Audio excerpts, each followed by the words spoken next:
ರಾಮನಗರ ಜಿಲ್ಲೆಯ ಚನ್ನಪಟ್ಟಣ ತಾಲೂಕಿನ ಗೌಡಗೆರೆ ಗ್ರಾಮದಲ್ಲಿರುವ ಶ್ರೀ ಚಾಮುಂಡೇಶ್ವರಿ ಬಸವಪ್ಪನವರ ಕ್ಷೇತ್ರವು ಇತ್ತೀಚಿನ ವರ್ಷಗಳಲ್ಲಿ ಅತ್ಯಂತ ಪ್ರಸಿದ್ಧ ಹಾಗೂ ಪವಾಡ ಕ್ಷೇತ್ರವಾಗಿ ಹೊರಹೊಮ್ಮಿದೆ. ಈ ದೇವಸ್ಥಾನದ ಪ್ರಮುಖ ಮಾಹಿತಿ ಹಾಗೂ ವಿಶೇಷತೆಗಳು ಇಲ್ಲಿವೆ.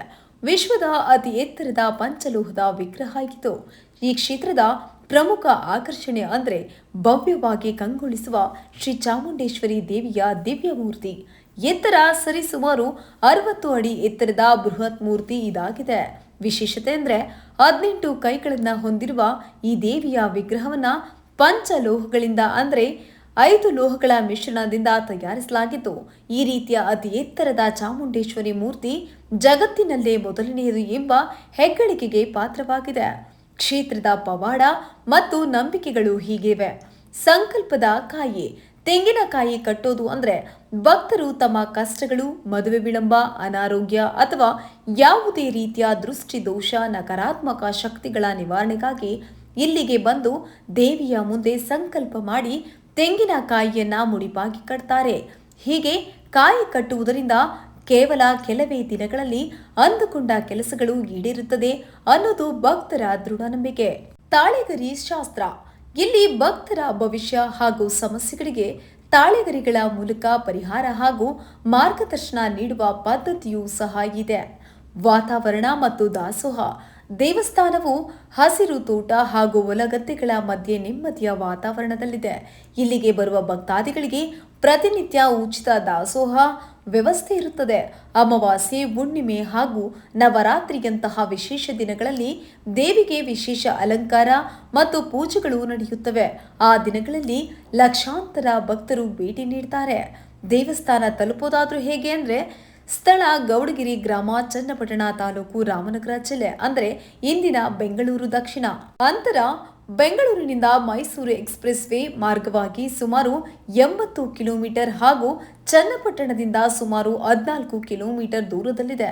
ಸಾರಿಗೆ ವ್ಯವಸ್ಥೆ ಬಗ್ಗೆ ಹೇಳುವುದಾದ್ರೆ, ಬೆಂಗಳೂರು ಅಥವಾ ಮೈಸೂರಿನಿಂದ ಬರುವವರು ಚನ್ನಪಟ್ಟಣಕ್ಕೆ ಬಂದು ಅಲ್ಲಿಂದ ಆಟೋ ಅಥವಾ ಸ್ಥಳೀಯ ಬಸ್ಸುಗಳ ಮೂಲಕ ಗೌಡಗೆರೆಯನ್ನ ಸುಲಭವಾಗಿ ತಲುಪಬಹುದು. ನಿಮ್ಮ ಇಷ್ಟಾರ್ಥಗಳು ನೆರವೇರೋದಕ್ಕೆ ಹಾಗೂ ಮಾನಸಿಕ ಶಾಂತಿಗಾಗಿ ಒಮ್ಮೆ ಭೇಟಿ ನೀಡಬಹುದಾದ ಅತ್ಯದ್ಭುತ ಶಕ್ತಿ ಕ್ಷೇತ್ರವಿದು. ಗೌಡಗೆರೆ ಚಾಮುಂಡೇಶ್ವರಿ ಕ್ಷೇತ್ರದ ಇತಿಹಾಸ, ಅಲ್ಲಿ ನಡೆಯುವ ವಿಶೇಷ ಆಚರಣೆಗಳು ಮತ್ತು ಭಕ್ತರ ಅನುಭವಗಳ ಬಗ್ಗೆ ಇನ್ನಷ್ಟು ಕೆಲವು ಆಸಕ್ತಿದಾಯಕ ಮಾಹಿತಿ ಈ ವಿಡಿಯೋದಲ್ಲಿದೆ. ಕ್ಷೇತ್ರದ ಉಗಮ ಮತ್ತು ಹಿನ್ನೆಲೆ.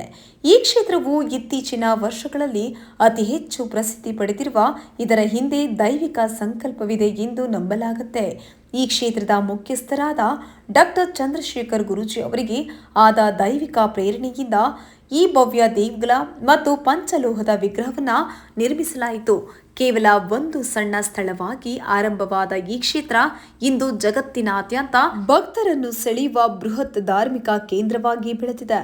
ಬಸವಪ್ಪನವರ ಪವಾಡ ಅಂದ್ರೆ ನಂದಿ ಪ್ರಭಾವ. ಈ ಕ್ಷೇತ್ರಕ್ಕೆ ಶ್ರೀ ಚಾಮುಂಡೇಶ್ವರಿ ಬಸವಪ್ಪನವರ ಕ್ಷೇತ್ರ ಅಂತ ಹೆಸರು ಬರೋದಕ್ಕೆ ಇಲ್ಲಿನ ದೈವಿ ಶಕ್ತಿಯುಳ್ಳ ಬಸವಣ್ಣನೇ ಕಾರಣ. ದೇವಸ್ಥಾನದ ಆವರಣದಲ್ಲಿರುವ ಬಸವಪ್ಪನವರ ಮುಂದೆ ಭಕ್ತರು ತಮ್ಮ ಕಷ್ಟಗಳನ್ನ ಹೇಳಿಕೊಂಡು ಅಕ್ಕಿ ಅಥವಾ ಧಾನ್ಯಗಳನ್ನ ಇಟ್ಟು ಪ್ರಾರ್ಥಿಸುತ್ತಾರೆ. ಬಸವಪ್ಪನವರು ನೀಡುವ ಮುನ್ಸೂಚನೆ ಅಥವಾ ಪ್ರಸಾದದ ಮೂಲಕ ಭಕ್ತರ ಸಮಸ್ಯೆಗಳಿಗೆ ಪರಿಹಾರ ಸಿಗುತ್ತೆ ಎಂಬುದು ಇಲ್ಲಿನ ಹಳೆಯ ನಂಬಿಕೆ. ತೆಂಗಿನಕಾಯಿ ಕಟ್ಟುವ ನಿಯಮಗಳು ಮತ್ತು ಪರಿಹಾರ. ಇಲ್ಲಿ ಕಾಯಿ ಕಟ್ಟುವ ಪ್ರಕ್ರಿಯೆಗೆ ಕೆಲವು ನಿರ್ದಿಷ್ಟ ಕ್ರಮಗಳಿವೆ. ಭಕ್ತರು ತಮ್ಮ ಕಷ್ಟಗಳಿಗೆ ಅನುಗುಣವಾಗಿ ಉದ್ಯೋಗ, ಮದುವೆ, ಸಂತಾನ ಭಾಗ್ಯ, ಆರೋಗ್ಯ ಇತ್ಯಾದಿ ದೇವಸ್ಥಾನದ ಕೌಂಟರ್ನಲ್ಲಿ ಸಂಕಲ್ಪದ ತೆಂಗಿನಕಾಯಿಯನ್ನ ಪಡೀತಾರೆ. ಅದನ್ನ ದೇವಿಯ ಸನ್ನಿಧಿಯಲ್ಲಿ ಪೂಜಿಸಿ ದೇಗುಲದ ಆವರಣದಲ್ಲಿ ಅದಕ್ಕಾಗಿ ನಿಗದಿಪಡಿಸಿದ ಜಾಗದಲ್ಲಿ ಕಟ್ಟಲಾಗತ್ತೆ.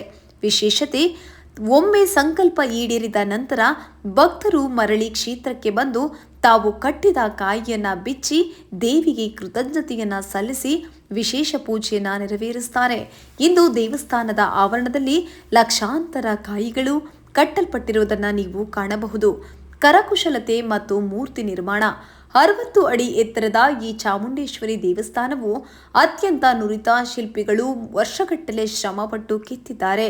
ಸಿಂಹವಾಹಿನಿಯಾಗಿ ಕೈಗಳಲ್ಲಿ ವಿವಿಧ ಆಯುಧಗಳನ್ನು ಹಿಡಿದು ಉಗ್ರ ಹಾಗೂ ಶಾಂತ ಸ್ವರೂಪಿಯಾಗಿ ಕಂಗೊಳಿಸುವ ದೇವಿಯ ಮುಖಭಾವ ಭಕ್ತರಲ್ಲಿ ಭಕ್ತಿ ಭಾವವನ್ನು ಉಕ್ಕಿಸುತ್ತದೆ. ರಾತ್ರಿ ವೇಳೆಯಲ್ಲಿ ಈ ಮೂರ್ತಿಗೆ ಹಾಕಲಾಗುವ ವಿಶೇಷ ದೀಪಾಲಂಕಾರ ನೋಡುವುದಕ್ಕೆ ಕಣ್ಣುಮನ ಸೆಳೆಯುವಂತಿರುತ್ತದೆ. ಭೇಟಿ ನೀಡೋದಕ್ಕೆ ಉತ್ತಮ ಸಮಯ ಅಮಾವಾಸ್ಯೆ ಮತ್ತು ಹುಣ್ಣಿಮೆ. ಈ ದಿನಗಳಲ್ಲಿ ದೇವಿಗೆ ವಿಶೇಷ ಯಾಗ, ಹೋಮಗಳು ಮತ್ತು ಮಹಾ ಮಂಗಳಾರತಿ ನಡೆಯುವುದರಿಂದ ಶಕ್ತಿ ದೇವತೆಯ ಪ್ರದರ್ಶನ ಪಡೆಯುವುದಕ್ಕೆ ಇದು ಅತ್ಯಂತ ಪ್ರಶಸ್ತ ಸಮಯ. ನವರಾತ್ರಿ ಉತ್ಸವ. ದಸರಾ ಸಮಯದಲ್ಲಿ 9 ದಿನಗಳ ಕಾಲ ದೇವಿಗೆ ದಿನಕ್ಕೊಂದು ಅಲಂಕಾರ, ಲಕ್ಷ್ಮಿ, ಸರಸ್ವತಿ, ದುರ್ಗೆ ಇತ್ಯಾದಿ ಮಾಡಲಾಗುತ್ತೆ. ಈ ಸಮಯದಲ್ಲಿ ಸಾಂಸ್ಕೃತಿಕ ಕಾರ್ಯಕ್ರಮಗಳು ಮತ್ತು ವಿಶೇಷ ಧಾರ್ಮಿಕ ವಿಧಿವಿಧಾನಗಳು ಜರುಗುತ್ತವೆ. ನೀವು ಕ್ಷೇತ್ರಕ್ಕೆ ಭೇಟಿ ನೀಡೋದಕ್ಕೆ ಯೋಚಿಸ್ತಿದ್ರೆ ವಾರಾಂತ್ಯಗಳಲ್ಲಿ ಅಂದರೆ ಶನಿವಾರ ಮತ್ತು ಭಾನುವಾರ ಹಾಗೂ ಅಮಾವಾಸ್ಯೆಯ ದಿನಗಳಲ್ಲಿ ಭಕ್ತರ ಜನದಟ್ಟಣೆ ಅಧಿಕವಾಗಿರುತ್ತದೆ ಅನ್ನೋದನ್ನ ಗಮನದಲ್ಲಿಟ್ಟುಕೊಂಡು ಭೇಟಿ ನೀಡುವುದು ಒಳಿತು. ಗೌಡಗೆರೆ ಚಾಮುಂಡೇಶ್ವರಿ ದೇವಸ್ಥಾನದ ಭಕ್ತಿ ಮಹಿಮೆ ಮತ್ತು ಅಲ್ಲಿಗೆ ಭೇಟಿ ನೀಡುವಾಗ ಗಮನಿಸಬೇಕಾದ ಇನ್ನು ಕೆಲವು ಮುಖ್ಯ ಸಂಗತಿಗಳು ಇಲ್ಲಿವೆ ನೋಡಿ. ಇಷ್ಟಾರ್ಥ ಸಿದ್ಧಿಯ ಮಹಾಯಾಗಗಳು. ಇಲ್ಲಿ ಕೇವಲ ಪೂಜೆ ಅಷ್ಟೇ ಅಲ್ಲದೆ ಲೋಕ ಕಲ್ಯಾಣಕ್ಕಾಗಿ ಮತ್ತು ಭಕ್ತರ ವೈಯಕ್ತಿಕ ಸಮಸ್ಯೆಗಳ ನಿವಾರಣೆಗಾಗಿ ನಿರಂತರವಾಗಿ ಹೋಮ ಹವನಗಳು ನಡೆಯುತ್ತಿರುತ್ತವೆ. ಶತ್ರು ಸಂಹಾರ ಹಾಗೂ ದೃಷ್ಟಿದೋಷ ನಿವಾರಣೆ. ನವರಾತ್ರಿ ಮತ್ತು ವಿಶೇಷ ಅಮಾವಾಸ್ಯೆಗಳ ದಿನಗಳಲ್ಲಿ ಭೀಕರ ನಕಾರಾತ್ಮಕ ಶಕ್ತಿಗಳ ನಿವಾರಣೆಗಾಗಿ ಪ್ರತ್ಯಂಗಿರ ಹೋಮ ಮತ್ತು ಚಂಡಿಕ ಯಾಗಗಳನ್ನು ಅತ್ಯಂತ ಶಾಸ್ತ್ರೋಕ್ತವಾಗಿ ನಡೆಸಲಾಗುತ್ತೆ. ಉದ್ಯೋಗ ಮತ್ತು ವ್ಯಾಪಾರ ವೃದ್ಧಿ. ಉದ್ಯೋಗದಲ್ಲಿ ತೊಂದರೆ ಅನುಭವಿಸ್ತಿರೋದ್ರು ಅಥವಾ ವ್ಯಾಪಾರದಲ್ಲಿ ನಷ್ಟವನ್ನು ಅನುಭವಿಸ್ತಿರೋರಿಗೆ ವಿಶೇಷ ಲಕ್ಷ್ಮೀ ಕುಬೇರ ಹೋಮಗಳನ್ನು ಆಯೋಜಿಸಲಾಗುತ್ತೆ. ದೇವಸ್ಥಾನದ ಆಡಳಿತ ಮತ್ತು ಸಾಮಾಜಿಕ ಕಾರ್ಯಗಳು ಹೀಗಿವೆ. ಕ್ಷೇತ್ರದ ಕೇವಲ ಧಾರ್ಮಿಕ ಕೇಂದ್ರವಾಗಿ ಉಳಿಯದೆ ಸಮಾಜಮುಖಿ ಕೆಲಸಗಳಲ್ಲೂ ತೊಡಗಿಸಿಕೊಂಡಿದೆ. ಗೌಡಗೆರೆ ಶ್ರೀಗಳು ಅಂದರೆ ಚಂದ್ರಶೇಖರ್ ಗುರೂಜಿಯವರು ಕ್ಷೇತ್ರದ ಧರ್ಮದರ್ಶಿಗಳಾದ ಇವರು ಭಕ್ತರ ಕಷ್ಟ ಸುಖಗಳನ್ನು ಆಲಿಸಿ ಅವರಿಗೆ ಆಶೀರ್ವಾದ ಹಾಗೂ ಧಾರ್ಮಿಕ ಮಾರ್ಗದರ್ಶನ ನೀಡುತ್ತಾರೆ. ಉಚಿತ ವೈದ್ಯಕೀಯ ಶಿಬಿರಗಳು ಸಹ ಏರ್ಪಡಿಸಲಾಗುತ್ತೆ. ದೇವಸ್ಥಾನದ ವತಿಯಿಂದ ಸುತ್ತಮುತ್ತಲಿನ ಗ್ರಾಮೀಣ ಭಾಗದ ಜನರಿಗಾಗಿ ನಿಯತಕಾಲಿಕವಾಗಿ ಉಚಿತ ಆರೋಗ್ಯ ತಪಾಸಣೆ ಮತ್ತು ರಕ್ತದಾನ ಶಿಬಿರಗಳನ್ನು ಆಯೋಜಿಸಲಾಗುತ್ತೆ. ದೇವಸ್ಥಾನದಲ್ಲಿ ವಾಹನ ಪೂಜೆ, ತುಲಾಭಾರ, ತಮ್ಮ ತೂಕಕ್ಕೆ ಸಮನಾದ ಧಾನ್ಯಗಳನ್ನು ದೇವರಿಗೆ ಅರ್ಪಿಸುವುದು ಮತ್ತು ಸಣ್ಣ ಪುಟ್ಟ ಧಾರ್ಮಿಕ ವಿಧಿವಿಧಾನಗಳನ್ನು ನೆರವೇರಿಸುವುದಕ್ಕೆ ಪ್ರತ್ಯೇಕ ವ್ಯವಸ್ಥೆ ಇದೆ.